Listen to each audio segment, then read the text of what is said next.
রংপুর থেকে আরিফুল ইসলামের পাঠানো তথ্যচিত্র নিয়ে থাকছে আজকের প্রতিবেদন। হিমাগারে আলুর ভাড়া বৃদ্ধিতে সড়কে আলু ফেলে কৃষকদের বিক্ষোভ।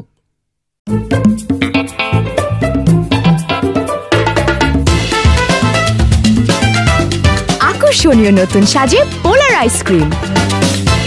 রংপুর প্রেস ক্লাবের সামনের রাস্তায় আলু ফেলে বিক্ষোভ করেছে কৃষকেরা। হিমাগারে ন্যায্য দাম ও আলু সংরক্ষণের ভাড়া বৃদ্ধির প্রতিবাদে এ কর্মসূচি পালন করেন কৃষকরা। সোমবার দুপুরে আলু চাষী সংগ্রাম কমিটি রংপুরের আয়োজনে বিক্ষোভ সমাবেশ ও মানববন্ধনে বক্তব্য রাখেন সংগঠনের আহ্বায়ক আনোয়ার হোসেন বাবলু।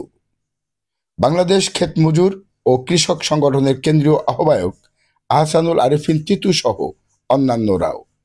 দাবি পূরণ না হলে কঠোর আন্দোলনের হুঁশিয়ারি দেন সংগঠনের নেতাকর্মীরা।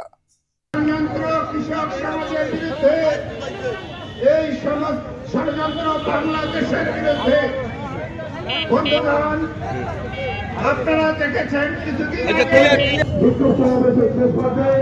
এখন বক্তব্য রাখার জন্য আহ্বান করছি আজকে সভা সভাপতি আলু চাষী আন্দোলনের নেতা আমাদের জামায়াতের বন্ধুকে।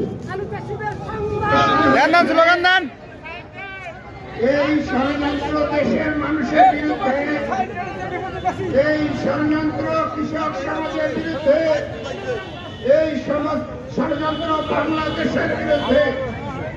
বন্ধুগণ, আপনারা দেখেছেন বিক্ষোভ সমাবেশের শেষ পর্যায়ে এখন বক্তব্য রাখার জন্য আহ্বান করছি আজকে সভা সভাপতি আলু চাষী আন্দোলনের নেতা আমাদের জামায়াতের বন্ধুকে।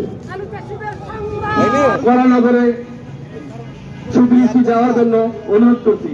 এই বলে আমি আমার সংক্ষিপ্ত বক্তব্য শেষ করছি। আসসালামু আলাইকুম ওয়া রাহমাতুল্লাহি ওয়া বারাকাতুহু।